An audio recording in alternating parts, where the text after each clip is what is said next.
ஜீவசிவம் மெஞ்ஞான தவக்குடில் ஆன்மீக அன்பர்களுக்கு அடியேன் சரவணனின் ஆத்ம வணக்கம்.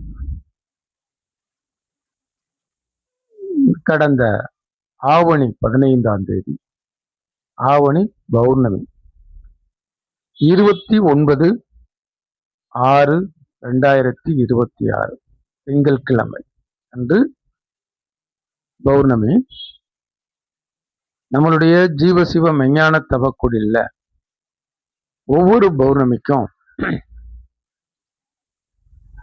கூட்டு தியானம்,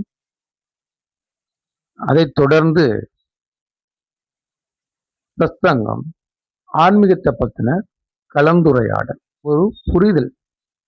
சில பேருக்கு ஆன்மீகத்தை பத்தின சில கேள்விகள் இருக்கும், அதற்கான விளக்கங்களை கொடுத்து ஒரு தெளிவுபடுத்துதல். அது முடிஞ்சதுக்கு அப்புறம் மக்களுக்கு அன்னதானம் வழங்கப்படும்.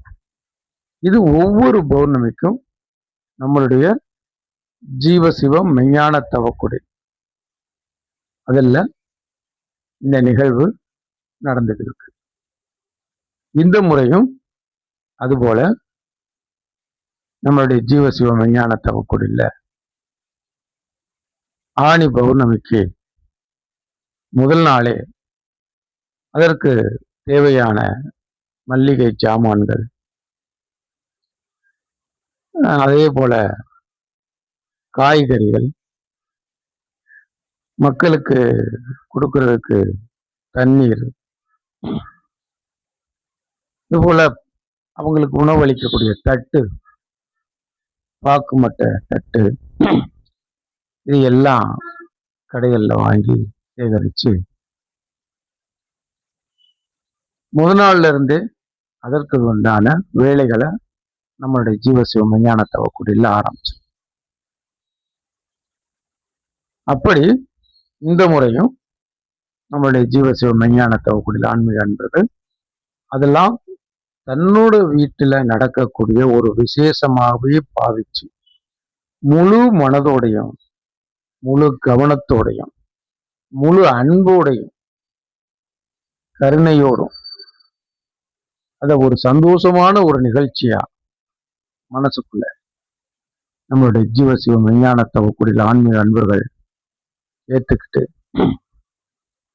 கனிவோட இந்த உணவையும் தயார் பண்ணாங்க. மறுநாள் காலையில அன்றும் எப்போதும் போல கூட்டு தியானம், அதைத் தொடர்ந்து சத்சங்கம், கலந்துரையாடல், பிறகு மக்களுக்கு அன்னதானம் சிறப்பாக கனிவோடும் அன்போடும் வழங்கப்பட்டது. இந்த தியானம் நம்மளுடைய தவக்குடில்ல தினமும் காலையில 6:30 7:30 வரை தியானம் நடைபெறும். வாரம் ஒரு முறை ஞாயிற்றுக்கிழமை கூட்டு தியானம், பொதுமக்களும் அந்த தியானத்துல பங்கு பெறலாம். தன்னை தான் உணரும் நிலை இந்த தியான நிலை.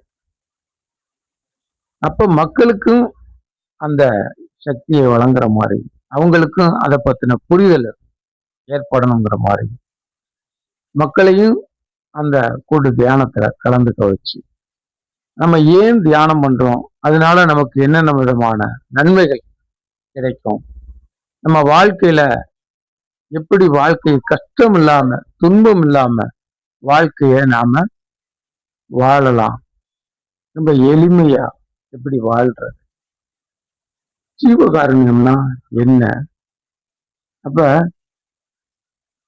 எப்படி இறைவனை இறைத்தன்மைய உணர்றது, இப்படி பல பேருக்கும் பலவிதமான கேள்விகள் இருக்கும்.